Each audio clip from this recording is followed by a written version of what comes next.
Hello and welcome to Vision Vibes. Today we're breaking down the details of why there's no race to be the Islamic leader, the goals we aim to achieve, and the subsequent implications on the global stage. Before we dive in, don't forget to subscribe, hit that notification bell, and give this video a thumbs up if you're ready to explore this multifaceted journey with us. Have you ever paused to reflect on who pilots the Islamic world today? It's a captivating riddle, isn't it? Before we delve into that, let us understand what the Islamic world signifies. The Islamic world represents a vast expanse of regions populated predominantly by individuals who follow the faith of Islam, with a rich history, deep-rooted faith, and diverse cultures. This world has always been shaped and molded by leaders who have left indelible marks on its socio-political and religious landscape. Today, these influential leaders continue to shape the way, each contributing to the evolution of the Islamic world in unique ways. They are the torchbearers of the faith, shaping ideologies, traditions, and guiding millions around the globe. Now, which nations spearhead this spiritual and political journey of the Islamic world? Saudi Arabia, custodian of the two holy mosques, is a name that often comes to mind. Then there's Iran, a nation that beautifully blends theocracy with republicanism, creating socio-political model. Turkey, relentlessly pursuing its historical Ottoman glory, also stands as a notable contender. And let's not forget Indonesia, the nation with the highest Muslim population, whose influence the Islamic world is far from negligible. Delving deeper into the grand scheme of leadership, one could ask, is the race to become the Islamic leader more of a competition or a collaboration? Each of these countries conducts an intriguing dance of power and diplomacy. Saudi Arabia, for instance, uses its control over the two holy mosques and its wealth to assert its influence. On the other hand, its unique theocratic republic model exerts influence over Shia communities worldwide. Turkey leverages its historical Ottoman legacy, while Indonesia taps into its massive Muslim population to establish its significance in the Islamic world. These strategies are crucial in shaping the global Islamic community. The implications of their actions ripple through every corner of the Muslim world, influencing political alliances, cultural exchanges, and religious interpretations. The balance delicately maintained, with each nation understanding the impact of their actions on the broader Islamic community. In this video, we delve deeper into these questions, examining the tactics and maneuvers of these countries in their quest to become the Islamic leader. As we conclude, let's leave you with a thought-provoking question to ponder over. Is the route to becoming the Islamic leader a journey of single-minded ambition or a collective pursuit of unity and common good? Stay tuned as we explore this intriguing world. In the Islamic world, there are several key players, each with their distinctive strategies and approaches. At the forefront of this is Saudi Arabia. Known as the birthplace of Islam, Saudi Arabia's significance extends beyond historical sentiment. As the custodian of Mecca and Medina, it draws millions of Muslims from around the globe each year for the pilgrimage known as Hajj. This custodianship bestows upon it an influential spiritual significance. It also allows Saudi Arabia to disseminate its interpretation of Islam worldwide. Its influence is not just confined to religious matters. The kingdom plays a critical role in oil dynamics, holding the second-largest reserves globally, which gives it substantial economic leverage over many Islamic and non-Islamic nations. Following Saudi Arabia, we shift our attention to Iran. A beacon of Shia Islam since the Islamic Revolution in 1979, Iran wields significant influence in the Islamic world. Its influence extends into regional politics and conflicts, particularly in the Middle East. With its active involvement in conflicts in Syria, Lebanon, and Yemen, Iran has demonstrated its readiness to defend its interests and assert its influence in the region. Furthermore, Iran's unique blend of religious and political governance model, known as Velayat-e-Faqih, where the supreme religious leader holds the highest authority, distinguishes it from most Islamic countries. Next in line we have Turkey. Once the seat of the powerful Ottoman Empire, Turkey's influence in the Islamic world is rooted in its rich history. With a resurgence in its assertive foreign policy, under its charismatic leader, Turkey is maneuvering to reclaim a more prominent role in the Islamic world. Today, it has emerged as a regional power with a robust economy and a strong military, actively involving itself in regional conflicts, supporting Muslim minorities worldwide, and promoting its model of political Islam. While these are some of the key players, they are by no means the only ones. Islamic nations like Egypt, with its heritage of Islamic learning and scholarship, Indonesia, the country with the most considerable Muslim population, and others like Pakistan, Malaysia, and the United Arab Emirates, also assert significant influence in the Islamic world, each with their unique blend of cultural, political, and religious influence. As we delve into the strategies and influences of these nations, we unravel the complexities of the Islamic world's geopolitical landscape. Every country has a unique approach to leadership, influenced by their history, culture, and geopolitical interests. Let's delve deeper into the strategies of some of the key countries vying for Islamic leadership, and see how their distinctive histories and geopolitical interests shape their approaches. Firstly, let's consider Turkey, a nation with a rich Ottoman heritage that it draws upon in its quest for leadership. The Turks leverage their historical role as protectors of the Islamic faith and their cultural influence in the region to position themselves as the ideal Islamic leaders. They prioritize diplomacy and soft power, using cultural, economic, and political ties to build alliances and influence. Next, we have Iran. Iran's strategy is deeply rooted in its Shia Islamic identity and its history as a Persian empire. They use their religious doctrine to support their leadership claim, emphasizing their role as guardians of the Shia faith. Geopolitically, they use their strategic location and energy resources as bargaining chips to gain influence and allies. Then there's Saudi Arabia, the birthplace of Islam, and home to its two holiest cities, Mecca and Medina. The Saudis use their custodianship of these cities and their immense oil wealth to assert their leadership. They also employ a strategy of religious diplomacy, hosting millions of Muslims annually for the Hajj pilgrimage and funding mosques and Islamic institutions worldwide. Lastly, let's look at Pakistan. While it may not have the historical or religious prominence of the other countries, Pakistan uses its strategic location at the crossroads of South Asia and the Middle East, and its nuclear arsenal, to assert its significance. They also leverage their large and growing population and their unique position as a bridge between the Arab world and the non-Arab Islamic world. Each of these countries has a unique strategy, shaped by their historical experiences and geopolitical realities. They all seek to leverage what they perceive as their strengths, whether that's historical legacy, religious significance, strategic location, or economic power. As we've seen, strategies to Islamic leadership can be complex and multifaceted. Let's continue our exploration. Continuing our journey, we delve into the strategies of the remaining key players. Let's start with Turkey. Under the leadership of its charismatic president, the country has been making strides towards becoming a more prominent Islamic leader. Turkey's strategy hinges on its unique geopolitical position. Straddling Europe and Asia, it has the ability to act as a bridge between the East and West. Leveraging this, it has been building alliances and fostering relationships across continents. Turkey's approach is one of diplomacy and collaboration. Next, let's turn our gaze towards Iran. Iran's strategy is markedly different from Turkey's. Iran has been playing a more aggressive game, using its influence over Shia Muslim groups in the Middle East to extend its power. It's a high-risk strategy that has often put Iran at odds with other countries, but it's also one that has allowed Iran to carve out a powerful position in the region. Saudi Arabia, on the other hand, has been focusing on reform and modernization. The kingdom has been trying to shed its conservative image and position itself as a progressive Islamic state. This has involved everything from allowing women to drive to implementing economic reforms. It's a bold strategy that is designed to appeal to both the international community and the younger generation at home. Finally, we come to Indonesia, the country with the world's largest Muslim population. Indonesia's approach has been one of moderation and inclusivity. It has been promoting a tolerant, diverse form of Islam that is in stark contrast to the more conservative interpretations found in other parts of the world. Indonesia's strategy is one of soft power, using cultural diplomacy and religious tolerance to build bridges and foster understanding.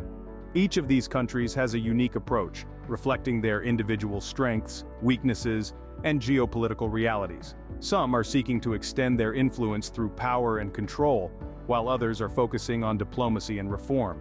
Yet despite their differences, all of them share a common goal: to become a leading voice in the Islamic world.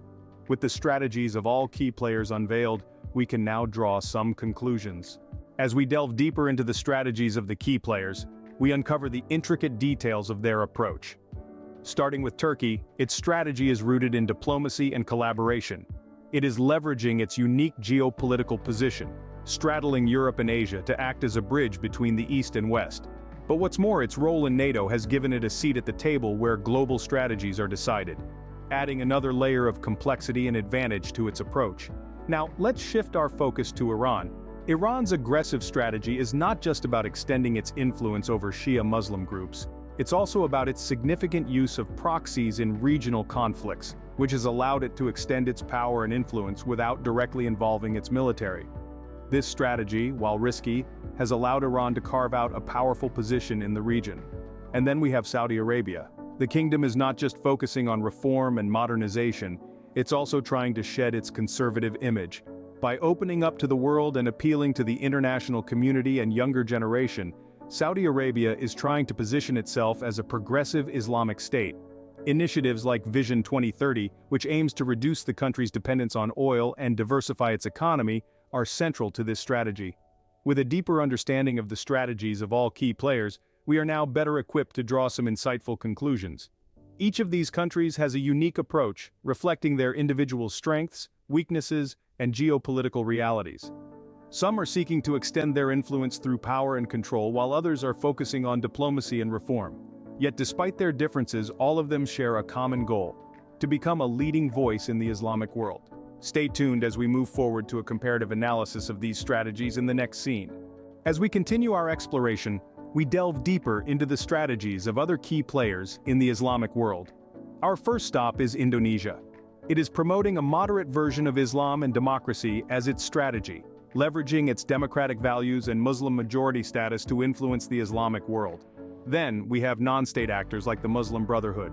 Their influence in the Islamic world is significant, spreading its influence through social and educational programs. However, their political ideology has often brought them into conflict with existing regimes, leading to bans in several countries. Next, we cannot overlook the significant impact of external powers like the US and Russia. Their policies and interventions have shaped the strategies of the key players through alliances, military presence, and strategic partnerships. Let's not forget about the smaller nations like Qatar and the UAE. They are using their wealth and strategic location to punch above their weight in the Islamic world, making significant contributions to the ongoing discourse. Lastly, we should consider the influence of international organizations like the Organization of Islamic Cooperation, OIC, and the Arab League. They play a crucial role in shaping the discourse and policies in the Islamic world. As we've seen, the race to Islamic leadership is not just about the big players. Smaller nations and non-state actors also play a significant role. With this understanding of the broader context and the strategies of other key players, we are now even better equipped to draw insightful conclusions. Stay tuned as we move forward to a comparative analysis of these strategies in the next scene. Continuing our deep dive into the strategies of the key players, we uncover more intricate details of their approach. Our next stop is Indonesia. With the world's largest Muslim population, Indonesia is promoting a moderate version of Islam and democracy as its strategy. It is leveraging its democratic values and its status as a Muslim-majority country to influence the Islamic world. The Indonesian model of Islam Nusantara, which emphasizes tolerance and pluralism, is being positioned as an alternative to the more radical interpretations of Islam. Now let's turn our attention to non-state actors like the Muslim Brotherhood. Their influence in the Islamic world cannot be underestimated.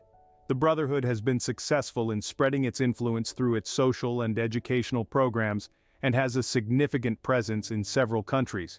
However, its political ideology has often brought it into conflict with existing regimes, leading to its ban in several countries. Finally, we cannot ignore the role of external powers, like the US and Russia. Their policies and interventions have significantly impacted the race to Islamic leadership, often shaping the strategies of the key players. The US, with its alliances and military presence, and Russia, with its strategic partnerships, have both played crucial roles in shaping the dynamics of the Islamic world. With this understanding of the broader context and the strategies of other key players, we are now even better equipped to draw insightful conclusions. Stay tuned as we move forward to a comparative analysis of these strategies in the next scene. The race to become the Islamic leader is a complex interplay of strategies, interests, and geopolitical realities. Let's delve into the strategies of the key players we've discussed so far. Iran, Saudi Arabia, and Turkey. Each have their own unique approach to this race, with strengths and weaknesses that greatly influence their chances at leadership. Starting with Iran, their strategy is largely based on spreading influence through religious and ideological means. They leverage the Shiite sect of Islam, with its deep historical roots and strong sense of identity, to connect with and influence Shiite communities in other countries. However, this approach has its drawbacks. The majority of the Islamic world is Sunni, which could potentially limit Iran's reach and influence. On the other hand, Saudi Arabia, a majority Sunni country, uses its wealth and status as the custodian of Islam's two holiest sites to its advantage. Their strategy relies heavily on financial diplomacy and religious tourism, but their dependence on oil wealth is a double-edged sword. It provides them with resources but also makes them vulnerable to fluctuations in oil prices and global economic trends. Turkey, meanwhile, has adopted a more balanced approach. They use their historical legacy as the last Islamic caliphate, combined with their strong economy and strategic geopolitical location, to project soft power. However, Turkey's secular state structure and its strained relations with some Islamic countries can be seen as potential weaknesses in their strategy. In this race, it's not just about who has the best strategy, but also who can adapt and react to changing circumstances. It's about understanding the complex dynamics of the Islamic world and navigating them skillfully. The strategies employed by these countries are not set in stone. They evolve, adapt, and change in response to shifting geopolitical realities and internal dynamics. Each country's approach reflects its unique circumstances, strengths, and weaknesses. The race to Islamic leadership is far from straightforward, with each country bringing its unique strengths and challenges to the table. We've journeyed through the strategies of different countries in their race to become the Islamic leader. We've seen the key players, their unique approaches, and the intricate dance of geopolitics and cultural influence that underpins this race. We've explored the various strategies, their strengths and their weaknesses, from the diplomatic maneuvers to the cultural outreach programs, each as unique as the country that employs them. The complexity of this race is not to be underestimated. It's a chess game played out on a global stage, with each move carrying profound implications.